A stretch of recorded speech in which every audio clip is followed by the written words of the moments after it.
Hey everyone, welcome back to 996 The Howl. For this video, we'll look at the projected roster for the Utah Mammoth for the upcoming season. There's a lot of options, a lot of players, and the internal competition is at its highest it's ever been. I mean, Andre Tourney must be loving it or maybe hating it for the amount of options and NHL quality players he gets to play around with. I went pretty safe with these lineups. I think the difference between me and NHL.com's projected lineup is they had O'Brien instead of Carcone, and they had Cole instead of Simishev. So I think those are the two switches I made. Obviously, I didn't copy their homework. I played it safe. There's no reason to really scramble around these lineups. I had a lot of trouble with the power play units, so I think we'll talk about that mostly. But I kept the first line the same.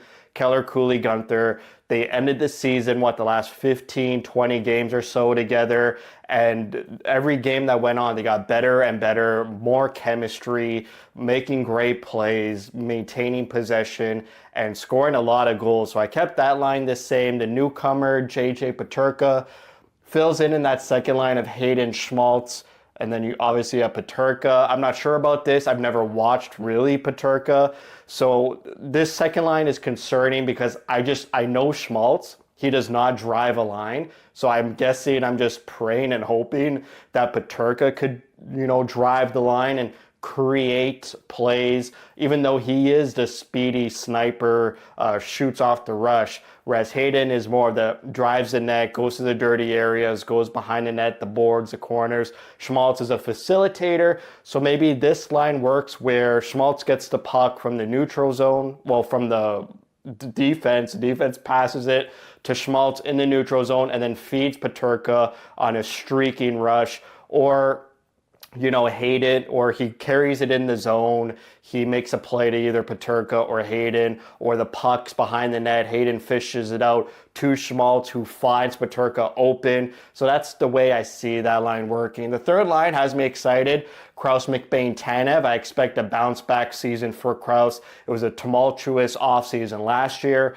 This year, way more calm. He's always hard on himself. He always saw himself as a 30-goal scorer. Your goals should be high, even though you don't meet them. So I'm sure he's hard on himself. He's working on himself this offseason. Tanev, again, have really no experience with Brandon Tanev, not Chris Tanev. Again, a speedster down the wing. His point totals are very low. We'll see what type of line this becomes. Could be pretty much a gritty line. But again, if Tanev isn't up to snuff for a third line wing position, you have Carcone and Boot who can push for that third line position. Fourth line is great as well. I love this depth. Stenling, Kerfoot, Carcone.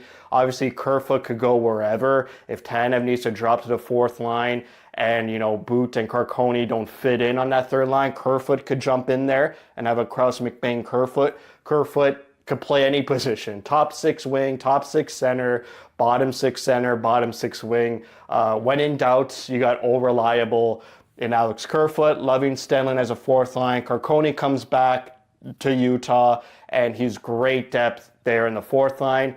Boot, we don't know if he's going to make the NHL roster right out of camp. You're only allowed 23 roster players, active roster players, and all these guys add up to 26. So 3 of them can't be on the roster. Let's say Ingram isn't ready, even though I'm biased and want Ingram ready. Let's just say he'll start the season on injured reserve, so he won't count. And then you got to pick a defenseman here. Probably Valimaki will go to waivers, get picked up by another team, or go to Tucson. So that's 2. And then really, Boot is the waiver exempt forward here. You can't send O'Brien through waivers or Carcone. They could get picked from another team.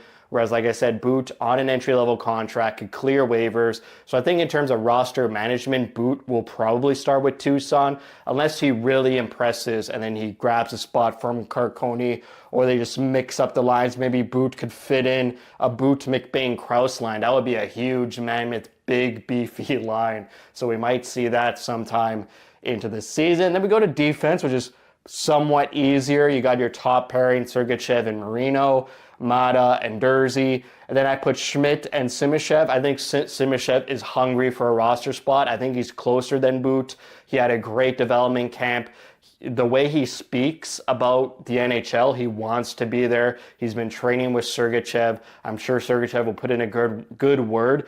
The only way I see Simashev not on the roster and a guy like Cole comes in is in terms of the PK units. We relied on Cole a lot, 3 minutes per game on the PK. So I think if you want to win games, or Andre Tourney wants to win games, we all want to win games. But I think if Andre Tourney's like, listen, I need this PK great, and Cole, we relied on him so much last year. I need him in the lineup instead of a developing young defenseman in Simashev. That's when I see Cole get into the lineup instead of Simashev. It might not be every game. It might be a game where it's like, you know what? Our opposition has a killer power play. Let's put in Cole for this game to have a better PK and shut down the opposition's power play. But I really do hope Simashev just grabs a spot. I think him paired with a veteran like Nate Schmidt would do wonders for his game. He's got a mentor in Sergachev. Like I said, I love this defense. Mata is very underrated across the league, but we know Mata, just reliable, consistent, provides that stability on the back end. DeSimone, not afraid of sitting in the press box for long periods of time, never complains. He's a really good pro, and if he has to sit in the press box, he knows his time will come. So it's great to have a player like that in DeSimone. For goalies, Vejmelka, Ingram, Vanecek. My bias, I put Ingram there as the number 2. He's still in the NHL Player Assistance Program. He can't talk to the team can't talk to him. So none of us know, which is why they went out and got insurance. And Vanecek, I think objectively, I think we're going to head into this season with Vejmelka and Vanecek, and we'll get more clarity in Ingram closer to the season. Then we go to power play units. I loaded it up. What else am I going to do? I mean, for your power play number 1, it's either you load it up. I mean, look at the Toronto Maple Leafs. They have 5 forwards on PP number 1. So I loaded it up. You got Peterka, Cooley, Gunther, Sergachev, Keller. The only question marks for this is who's going to the dirty areas, who's going to the front of the net, who's winning faceoffs. Like if Cooley could improve on faceoffs this offseason and in training camp, and he more often than not or more consistently goes to the net. We sort of saw that last season where some of his goals, he was standing in the crease and like a shot hit off him or he tapped it in. So I think he needs to go to the net a little bit more. I know it's not really his style, but he could add it to his repertoire of weapons. That's why I was like, do I put Hayden on PP1? Because he's the dirty area guy. But for PP2, I went Krause, Hayden, Schmaltz, Durzi, Kerfoot. I understand how this looks. If Krause bounces back, has a great season, this could be a pretty good power play second unit. But again, it relies on Schmaltz to really just drive a line and not rely on Keller. I feel like throughout his whole tenure with Arizona, with Utah, Schmaltz is a product of Keller. We really need him to step up. He's in a contract year 2, so that should be added motivation.